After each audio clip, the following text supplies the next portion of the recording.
पालतू कुत्ता बनू कर कतनो लोग के तलब करा दिलो तोरा के मारो आज मारी काल मारी कुत्ता नहीं मारो आज जब ओकरा के मारम तबे लाई भाई मो लेकर राइटर लोग ही साफ करला प्रेमी जी के रखो देख ना रख मत प्रमोदवा के देख प्रमोद प्रेमी ओकर ऑफिशियल नंबर है दिखा दे तनी पिछवाल दिखा दे कि एकर नंबर हो पूरा पब्लिकवा देख ले आई प्रमोदवा के नंबर है नंबर स्विच ऑफ बा तू भइल बड़ा बड़का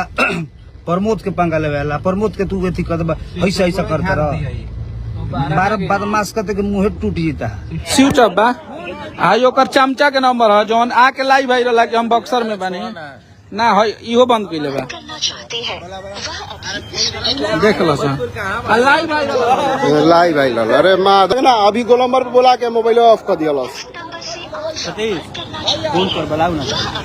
भाई देखा तेरे भाई ऑफ कर फॉर्च्यूनर लेके जेकर घूमत तारा फॉर्च्यूनर जेकर साथे बंटी बाड़े वो सौरभ सब हमारे हित नाता हलो हमारे हित नाता लेके घूमत रह हमारे के तू कहत रही सही से हां लतम देखाव तेरा सब नीचे ना गिरे पट्टा में पैर के नीचे वाला कबू नीचे ना गिरी याद कर लियो विशेष ना बोलब कि ऐसे तार लगा कर तार लगा सिस्ट दू भाई के लड़ावे में तार हाथ ठीक बा हमारू गावा तारन तब उनकर का तो स्पेशल हम ना कहनी कि सब लोग गा दे 3 साल पहले तार दादा ही रहन गावे खातिर हैं सोनू सुधाकर के तन पूछिए तक लोटा में जल छलकी के कर गाना है हाउ कोई बंद कर आ रहल बात की उनकरा से हमारा नहीं तू लोग अपना जगह पर बेचारे बड़े हम अपना जगह बन मगर तू बीच में बोले वाला के कुत्ता है पालतू कुत्ता बनू कर कतनो लोग के तलब करा दिलो जब से तू अल गाना लिखे के तो भगवान लूट देले बाड़े ना तारा के ना सुध एगो गाना तू लिखे वाला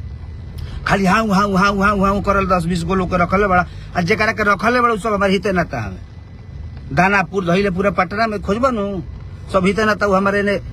सब रिलेशन वाला लोग तारा साथवा रहेला फोर के रखले बड़ा लोग विवाद करा के मूर्ख हम ना बोलिले तो